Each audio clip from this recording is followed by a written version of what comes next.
So I found a nail in my tire.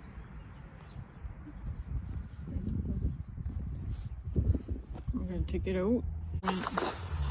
Down here I have the tire repair kit. It says stick it in the tire.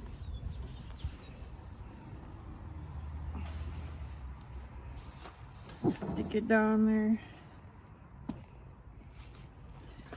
And I'm gonna take a plug.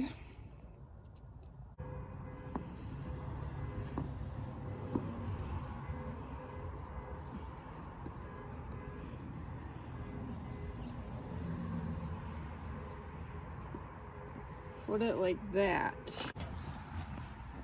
It says stick it in the hole 2/3.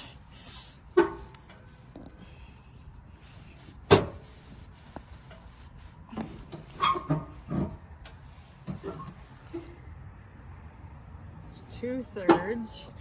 Pull it straight out, no twisting. I'll push it in a little bit further.